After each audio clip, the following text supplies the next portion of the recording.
tema dessa ministração é os nobres projetam. Repete comigo: os nobres planejam, projetam. Então, quando nós olhamos a atitude de uma pessoa nobre, uma das atitudes dela é que ela tem planejamento, ela projeta a vida dela, ela organiza a vida dela. Planejar é fazer com que algo se torne possível de ser realizado. Planejar é algo que estabelece crescimento na vida das pessoas, porque toda vez que eu faço um plano, eu me comprometo a esse plano, e esse plano vai cobrar de mim, vai ou não vai? Vai ou não vai? Vai me tirar da zona de conforto. Esse projeto vai me colocar para que eu tenha que me mexer por causa dele. Então nós precisamos planejar. Há uma necessidade de planejamento. Então, a frase que nós lemos diz assim: olha, os nobres planejam. Vamos repetir todo mundo junto? Os nobres planejam. Então, uma das virtudes de uma pessoa nobre é a capacidade e a diligência de fazer planos, de projetarem. Sabe por quê, irmãos? Porque o nobre, ele valoriza uma vida organizada, e só planeja quem tem a vida organizada. Gente desorganizada não planeja nada. E o doutor John Maxwell escreveu no livro As 21 Irrefutáveis Leis da Liderança Cristã. Uma das leis é chamada Lei da Atração. Vamos repetir: Lei da Atração. John Maxwell, ele diz que você vai atrair para o seu ciclo de amizade pessoas parecidas com você. Sendo assim, se você é uma pessoa bagunçada, você vai atrair pessoas bagunçadas.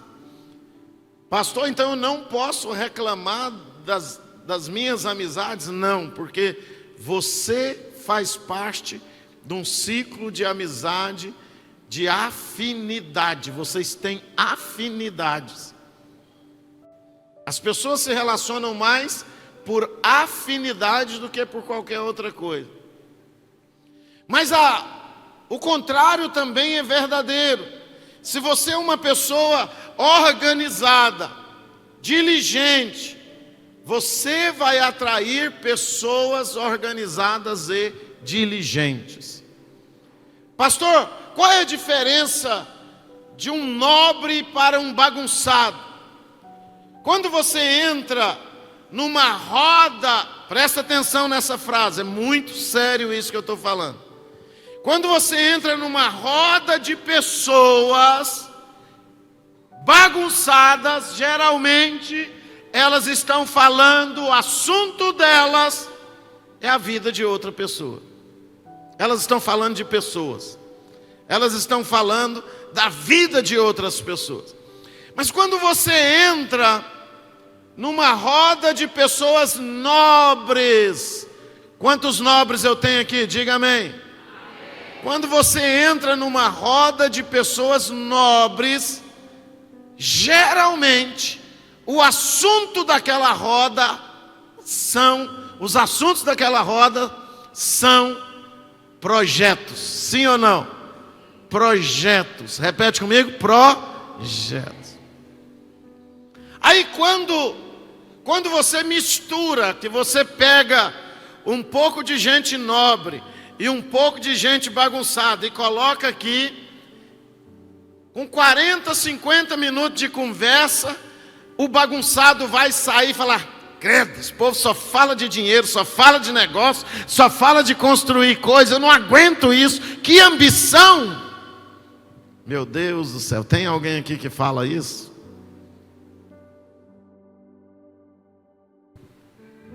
Ou não é verdade, irmãos? Hã? Eu não aguento ficar perto daquele fulano.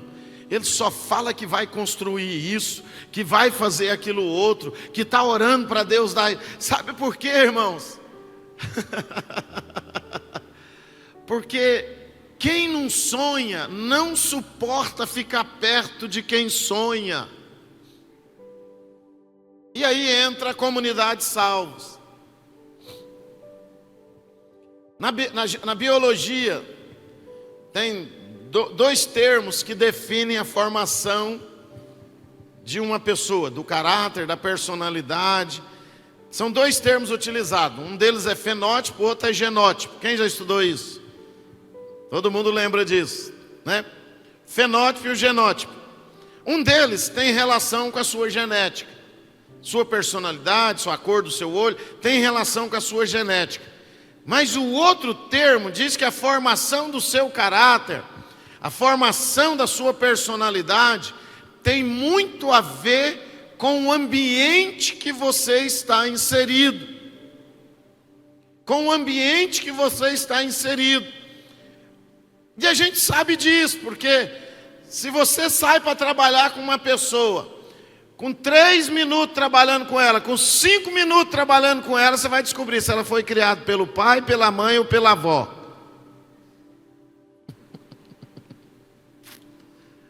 Não vai, irmãos? 5 minutos trabalhando com uma pessoa, você vai saber, foi criado pelo pai, ou teve pai ausente, foi criado pela mãe, ou não teve pai nem mãe, foi criado com vó. Agora me responde aqui, eu não vou falar nada. Como é uma pessoa criada com vó, irmãos? Responde aí, pode falar.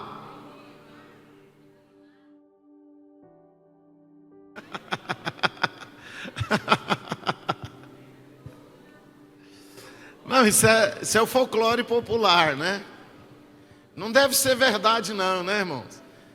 Que menino criado com vó é assim, mole, né? Sem muita expectativa. Não deve ser verdade não, isso é folclore, isso é coisa que as pessoas contam, né?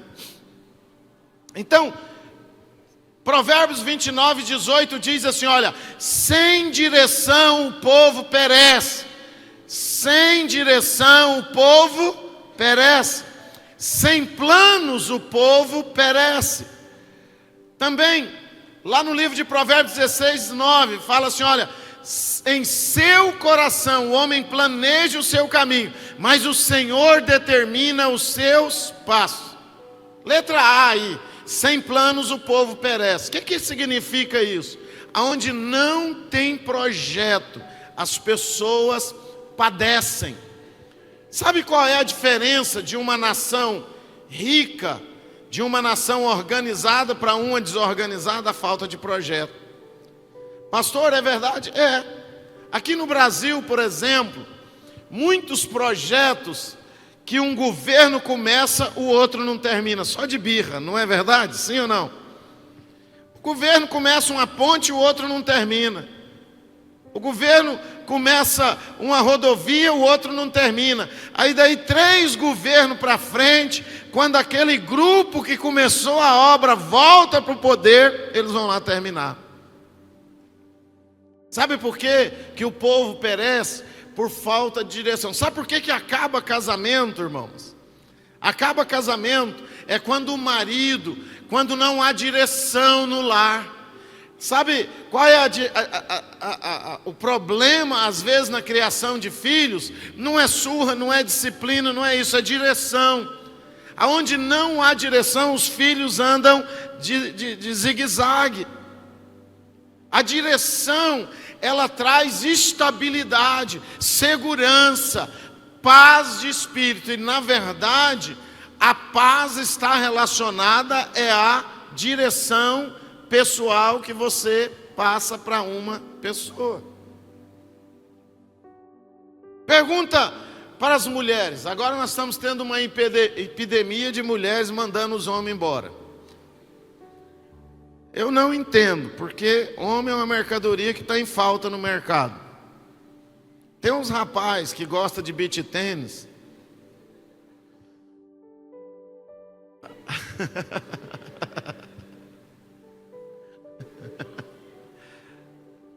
Né, irmãos? Tem uma rapaziada que gosta de beach tênis aí, que já não sabe o que está acontecendo. Mas o fato é que homem está uma mercadoria escassa no mercado.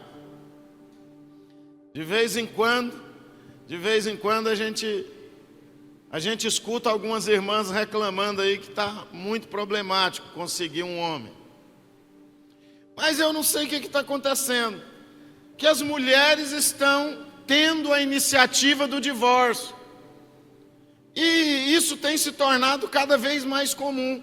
Está difícil de casar para as solteiras, mas as casadas estão tendo a iniciativa do divórcio. Aí o pastor Roberto, Ministério de Casais, Rosenai, Manuel, Rafael, Sueli, que se lasque, correndo atrás desse povo, né? Pastor João, que vai aconselhar, né? Aí a gente tenta salvar o casamento. Aí a gente chega na mulher e fala: mas menina, o que está acontecendo que você quer largar esse homem bonito, abençoado? Ele não namora bem, não? Namora, pastor, namora bem. Mas o que você quer largar esse homem abençoado, minha irmã? Ah, pastor, o homem só quer saber de videogame. O homem não sai da frente da televisão. Pastor, esse homem meu é bom demais para lavar vasilha, só para isso. Lava uma vasilha que nem minha avó lavava desse jeito. Aí eu falo: o que você está esperando? O homem não tem iniciativa. Ele não tira a bunda do sofá, pastor. Ele não, sabe qual que é a maior reclamação? Falta de iniciativa, segundo a vontade de Deus. A Bíblia diz: em seu coração o homem planeja o seu caminho, mas o Senhor determina os passos. O que é que Provérbios está dizendo? Que o Senhor determina a velocidade. E aí nós temos uma geração extremamente imediatista, que quer tudo para ontem. E na verdade o Senhor determina os passos. O que é isso? O que ele quer dizer com isso? Quantos lembram que o ano passado eu disse assim: quem gostaria de fazer uma viagem internacional? Quem lembra disso? Tem alguém que gostaria de fazer uma viagem internacional? Levanta a mão aqui, ainda gostaria. É uma pegadinha, levanta a mão que você vai cair nela. É uma pegadinha, o pastor aqui avisa. Aí você me fala assim: eu quero fazer uma viagem internacional. Tá bom, ué, tá bom. Mas você fez seu passaporte? Qual é o passo? O homem faz planos, mas Deus determina o passo. Você tem que fazer o passaporte. E se eu chegasse aqui agora e falasse assim: irmãos, eu vou fazer um sorteio de uma viagem com tudo pago para sair segunda-feira agora lá para Dubai. Quem tiver passaporte vai poder correr o risco de ser sorteado. Você ia ou não ia? Quem não ia? Levanta a mão, quem não ia? Aí, tá vendo? Sabe por quê? Deus determina os passos. Por quê? Deus não vai te dar uma coisa que você não esteja preparado para receber. Vou repetir de novo. Repete comigo. Deus não vai me dar uma coisa que eu não esteja preparado para receber. Ah, irmãos, essa semana foi um bafafá, mega cena da virada, mega cena da virada, mega cena da virada. E o povo: se eu ganhar eu vou fazer isso, se eu ganhar eu vou fazer aquilo outro, se eu ganhar eu vou fazer aquilo outro. Você sabe que 99,9% das pessoas que ganharam na loteria nos últimos 30 anos, 40 anos no Brasil, terminaram a vida na miséria, sem família, doente, e muitos foram assassinados por causa do prêmio que ganhou. E você ainda deseja isso com muita ênfase no seu coração. Sabe por quê, irmãos? Porque o negócio não é ter dinheiro, o negócio é estar preparado para ele. O dia que você estiver preparado para ele, Deus vai arrumar um canal, uma maneira, uma forma desse dinheiro chegar na sua mão. Quem recebe, diga amém. Se você estiver preparado para ele, ele vai aparecer. Depois, planejamento leva tempo. Repete comigo, planejar leva tempo. Você não pode fazer um plano hoje e mudar ele amanhã, não. Quantas pessoas, queridos, que a gente encontra hoje, eu tenho um plano, vou para Aruba, amanhã ele tem outro plano, não, agora eu vou para Cuba. Não, depois da manhã ele tem outro plano, agora eu vou para Conchinchina. Todo dia ele tem um plano novo para a vida dele. Todo dia ele está fazendo uma promessa nova, né, Aritana? Todo dia está fazendo uma promessa nova, um plano novo, uma visão nova, um objetivo novo. E aí não se estabelece. Então, gaste tempo planejando. Vamos repetir uma frase muito comum.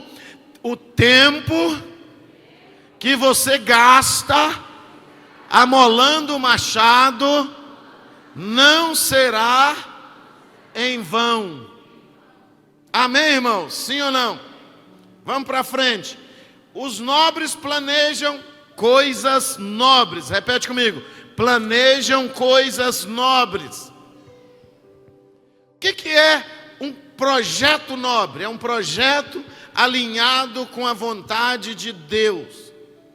Projeto nobre é um projeto que está alinhado com a vontade de Deus. E todo projeto que está alinhado com a vontade de Deus não traz benefício para uma só pessoa. É sempre para a coletividade. Não sei se vocês entenderam isso. Eu acho que não entendeu não. Se fosse lá na África tinha feito mais barulho. Todo projeto que está alinhado com a vontade de Deus traz benefícios para toda a coletividade. Traz benefícios para a cidade, o município, o estado, o país, a nação e até para o mundo inteiro. Se ele está alinhado com a vontade de Deus. Então, quando você for fazer projeto, não faça projeto para mim. Eu estou fazendo esse projeto para mim. Eu estou querendo isso para mim. Não faça isso. Primeira coisa que você precisa fazer um planejamento é da sua vida com Deus. Todo homem nobre planeja andar com Deus. A Bíblia diz no capítulo 17, versículo 1 do livro de Gênesis, que Abraão ouviu a voz de Deus e Deus falou assim: olha, anda na minha presença e ser perfeito. Anda na minha presença e ser perfeito. Que história é essa, pastor? Abraão com 99 anos, Deus fala para ele andar na presença dele. Abraão ainda não tinha entendido o caminho correto da vida com Deus. Sabe por quê? Porque Abraão já estava andando com Deus há 24 anos. Abraão tinha 75 anos.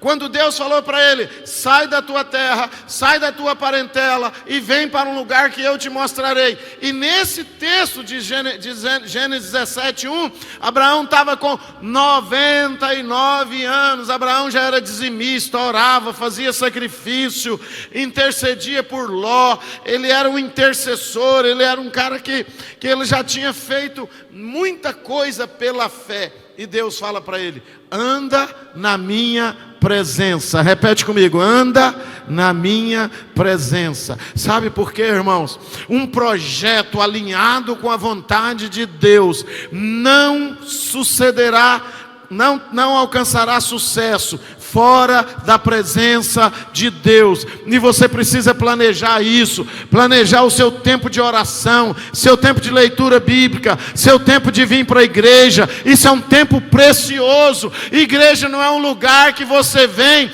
quando você não tem nada para fazer, não. Para você deixar de vir para a igreja só quando alguém morre na sua família, irmãos.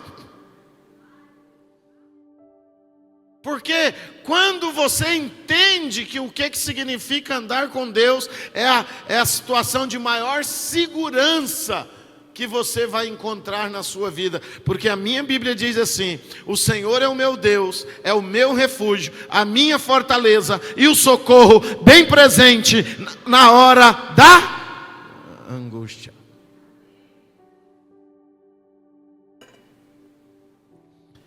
Sua vida familiar, tem que planejar sua vida familiar.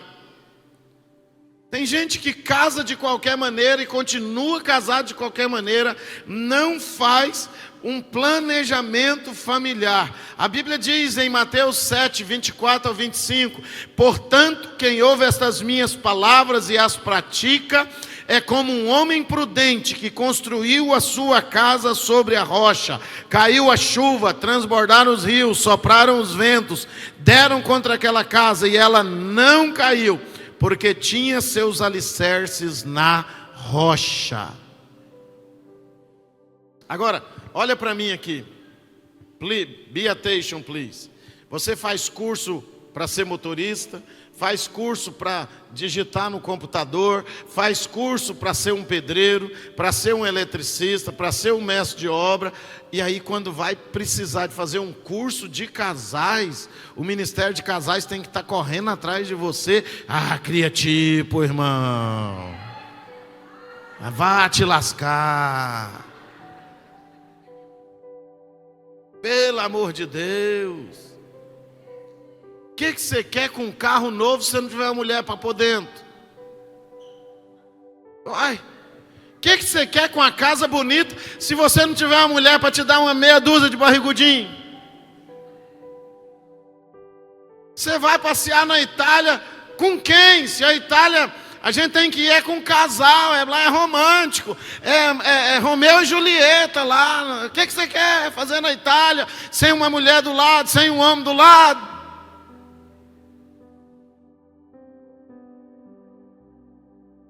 Planeje a sua vida familiar, organize a sua vida familiar, sonhe junto, tenham expectativas alinhadas, tenham visões alinhadas, sonhem juntos, conquiste as coisas juntos. Sabe que a coisa mais linda que tem é quando duas pessoas razoavelmente pobres se casam e elas constroem tudo juntos. Constrói tudo juntos. Elas constroem a vida delas em comum, lutando, batalhando, sofrendo, pagando preço. Esse traz um gosto, uma graça, uma alegria enorme por tudo que você conquista. Faça planos na sua vida familiar, porque é da vontade de Deus que você tenha uma família organizada. Sim ou não, irmãos? É da vontade de Deus que você tenha uma família organizada? Sim ou não? Sabe o que Deus fala? Uma das promessas de Deus é que Ele vai fazer o homem viver em família. Eclesiastes diz que o galardão do homem na terra é comer, beber e viver bem com a sua família. O prêmio, o galardão, a alegria, a satisfação, o prazer que existe para o homem na terra é comer, beber e viver bem em família, desfrutar da família. Sua vida financeira precisa estar alinhada com Deus. Faça um planejamento financeiro. Quando a miséria entra nela pela porta, o amor sai pela janela, já diziam os velhos sábios antigos. Então, planeje a sua vida financeira. Lá em Provérbios 22, 7 diz: o rico domina sobre o pobre. Quem toma emprestado é escravo de quem empresta. Quantos escravos tem aqui? Diga amém.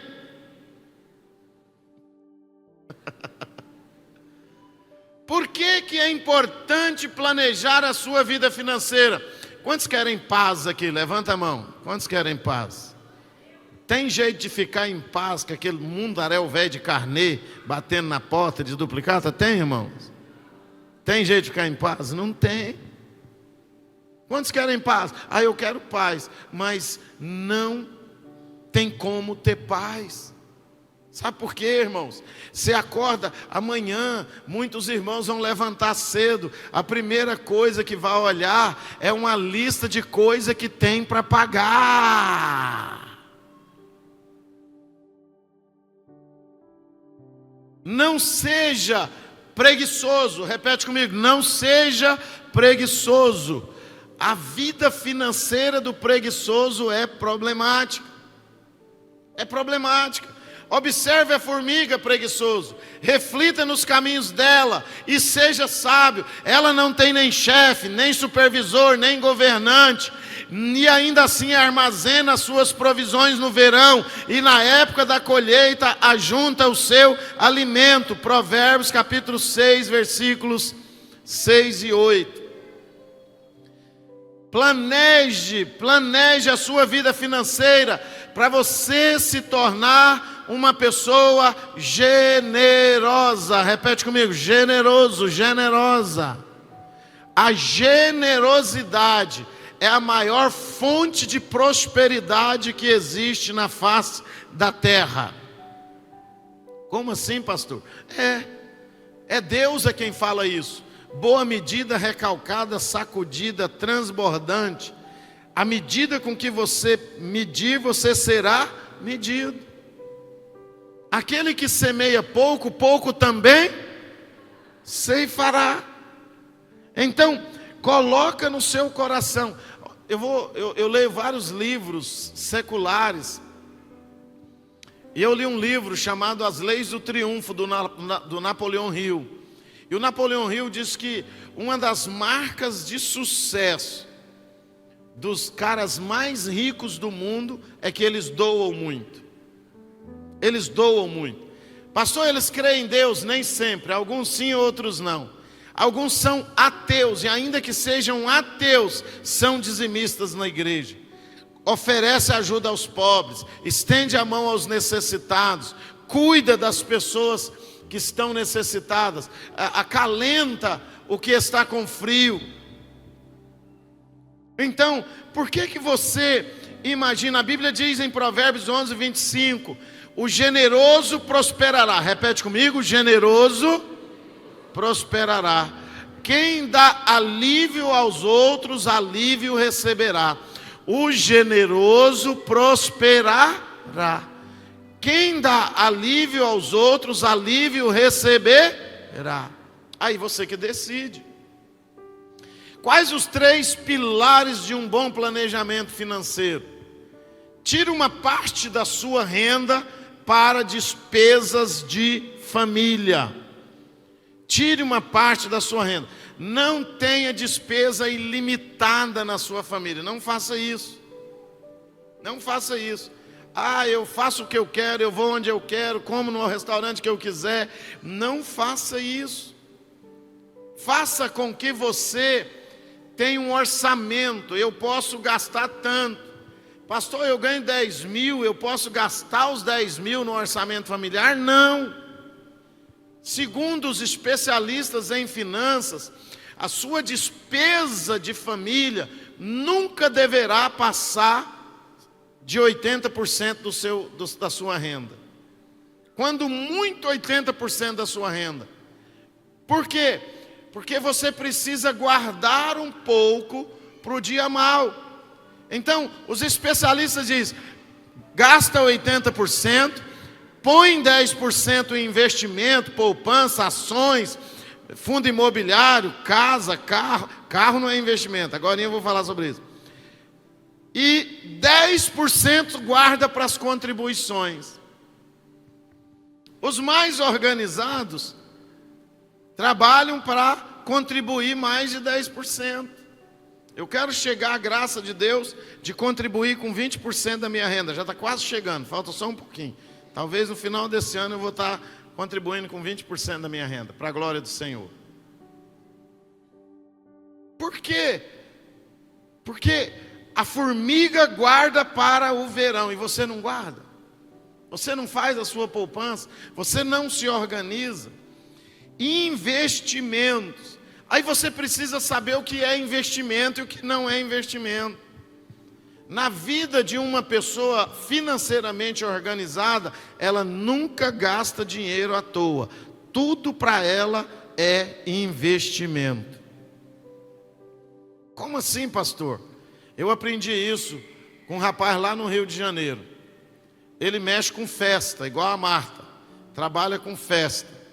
Aí eu, conversando com ele, ele falando assim, eu falei, cara do céu, a pessoa vai gastar 200 mil reais numa festa. Ele fala, festa não é gasto, na visão dele. E na visão daquela pessoa, festa é investimento. Era uma construtora que todo lançamento de prédio gastava uma nota. Fala assim, gente, vai gastar o dinheiro de um apartamento só com a festa de lançamento? Ele falou, mas para ele não é gasto, é investimento. Mas tem momento que festa é gasto. Tem momento que festa é vaidade, é soberba. É pura vaidade de quem está realizando. Então a gente tem que saber discernir o que é investimento do que é gasto.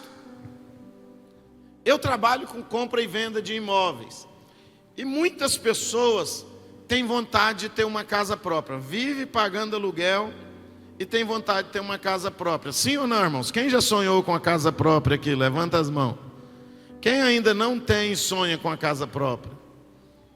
Levanta sim, irmãos. Quem sabe alguém doa uma casa para você. Não precisa ficar tímido, não. O fato é que algumas pessoas que você vai vender um imóvel, ele fala, eu vou gastar dinheiro demais para comprar essa casa. Não, imóvel nunca foi gasto. Imóvel sempre foi o quê? Investimento. Imóvel sempre foi investimento. Nunca foi gasto. Mas eu vou comprar um carrão de luxo para mim. Aí é gasto. Mas dependendo do que você for fazer com o carro, ele se torna um investimento. Por exemplo, comprar um bom carro para trabalhar de Uber, é um gasto ou um investimento? Investimento. Então é preciso aprender a discernir. Vou dar um exemplo para você. Gastar com a cirurgia plástica da mulher é um gasto ou um investimento? Uai!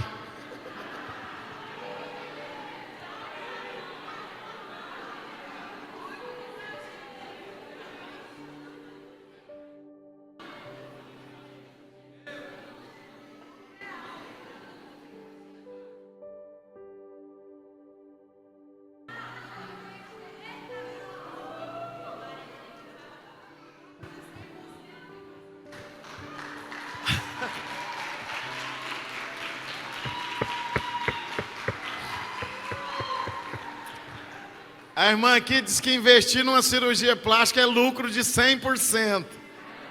Quantos concordam? Levanta a mão. Então, eu fiz esse investimento, né? Mandei reformar lataria e pintura. E eu me deleito nisso há 10 anos. Foi um bom investimento ou não, irmãos? E é uma verdade. Sabe por quê, irmãos? Porque tem homem que acha que organizar a vida para ter uma mulher bonita, bem tratada, bem zelada, não é um investimento. Eu me lembro que a minha mãe tinha um retrato que ela estava sentada numa cadeira bonita, aqueles retratos pintados à mão, ela sentada numa cadeira bonita e eles desenharam ela olhando assim, parecendo a Mona Lisa. E eles desenharam ela gordinha. E ela não era gordinha. Aí eu perguntei, mãe, a senhora já foi gordinha igual nessa foto? Ela falou, não, meu filho. É porque naquele tempo a gente pediu o retratista para pôr a gente mais gordinha. Aí eu falei, mas por quê? Falou, porque uma mulher gordinha era tida como uma mulher bem zelada pelo marido. Mulher magra é mulher maltratada pelo marido, irmão.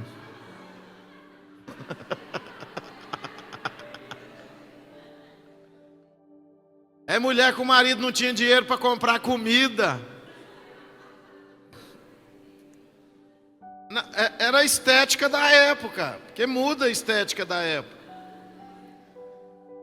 Então, a mulher é a coroa do marido. E quem é que quer uma coroa bagunçada, sem joias, sem diamantes, que não brilha, que não está...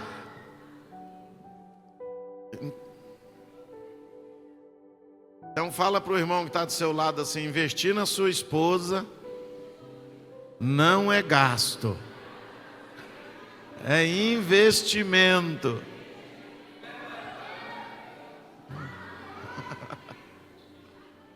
E eu não estou brincando não estou brincando. A Bíblia diz que os maridos devem amar as suas esposas como a si mesmos. Não estou brincando.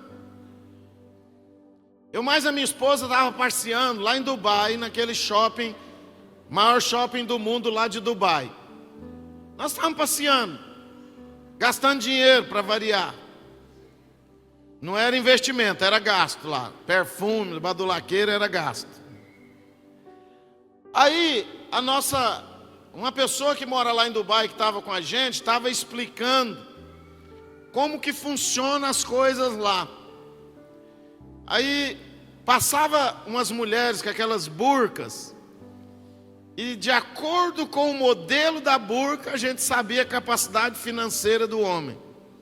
E passou 5 mulheres, todas com a burca preta, costurada com desenho, com fios de ouro. Eu nem sabia que tinha linha feita de ouro.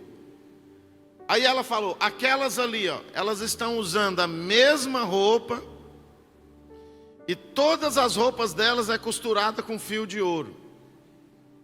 Significa que elas são 5 mulheres de um homem só, e 5 esposas de um homem só. Quantos falam amém aí, irmãos? Uai, quando o negócio...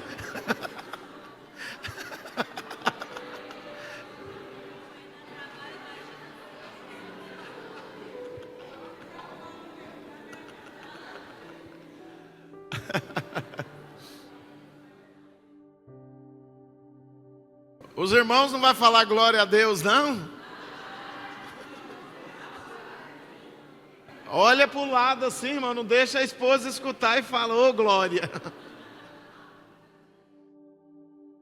Mas o fato é que aquela irmã estava explicando que aquelas mulheres eram mulheres, esposas de uma pessoa rica, milionária. Aí eu falei: como é que a gente sabe? Porque elas são bem cuidadas. E aqui, o marido que não cuida bem da esposa que tem, o pai do marido puxa a orelha dele, o sogro das moças. Eu aprendi isso lá. Todas as vezes, quase que eu encontro a Thaís, eu pergunto se o Hans Miller está tratando ela bem. Ele está cuidando bem de você, minha filha? Eu aprendi isso lá. Sabe por quê, irmãos? Porque se a Bíblia fala assim, que se a mulher estiver bem, a casa vai estar feliz, não vai, irmãos? Sim ou não? A casa vai ser um lugar feliz. Investimento, saber discernir. Tem momento que levar para o restaurante é gasto. Tem momento que é investimento. Vocês têm que entender isso. Tem momento que uma viagem é desnecessária, é gasto. Mas tem momento que ela é investimento. E a última frase do texto. Investir na sua vida ministerial. Você tem que investir na sua vida pessoal, na sua vida familiar, planejar a sua vida pessoal, a sua vida familiar, a sua vida financeira e a sua vida ministerial. Pastor, por que o senhor está falando essas 4 coisas? Porque essas 4 coisas fazem parte da vida de todo ser humano na face da terra. E todo ser humano tem um chamado. A Bíblia diz em 1 Coríntios 7,17: no mais que cada um ande segundo o que o Senhor lhe concedeu, conforme Deus o chamou. É isto que ordeno em todas as igrejas. 1 Coríntios 7,20: cada um permaneça na vocação que foi chamado. Sabe que você que está aqui na igreja, você está ouvindo o chamado de Deus. E você precisa fazer um planejamento para a sua vida ministerial. Assim como para que você cresça financeiramente, você precisa ser treinado. Para que você cresça familiarmente, você precisa ser treinado. Para que você cresça ministerialmente, também você precisa ser treinado. E eu existo aqui nessa comunidade é para direcionar você na sua vida ministerial. Na sua nobreza, número 3, e na sua nobreza prosperará ou permanecerá. A Bíblia fala assim, irmãos, que quem planeja permanece. Sabe aquelas pessoas que vão à falência, que perde tudo que tem? Não é outra coisa senão falha de planejamento, ou falta do planejamento. É uma falha ou uma falta de um planejamento. Quem cumpre os seus planos prospera. Diga para a pessoa que está do seu lado: não basta planejar, tem que correr atrás, tem que cumprir os planos. Tem gente que tem um plano todo dia, nunca sai do plano, planeja isso, planeja aquilo outro. Mas a Bíblia diz aqui que aquele que cumpre os seus planos vai prosperar. E aquele que planeja, muito difícil, vai encontrar a falência. Por que então nós devemos planejar? Porque Deus trabalha com planos. Jeremias capítulo 29, verso 11: eu sei que pensamentos tenho a respeito de vocês, diz o Senhor, pensamentos de paz e não de mal, para lhes dar um futuro e uma esperança. Deus tem um planejamento bom para você. Deus tem um planejamento bom para o seu futuro. Deus tem um planejamento bom para a sua família. Deus tem um planejamento bom para as suas finanças. Deus tem um planejamento bom para a sua vida ministerial. Deus tem um plano nobre para aquele que é nobre. Amém, irmãos? E aí, pega a visão para você. Deus ajuda quem planeja. Consagre ao Senhor tudo que você faz, e os seus planos serão bem-sucedidos. Provérbios 16:3. Consagre ao Senhor tudo que você faz, e os seus planos serão bem-sucedidos. Planos nobres devem ser alinhados com a vontade de Deus. Planos nobres farão você permanecer e prevalecer em nome de Jesus.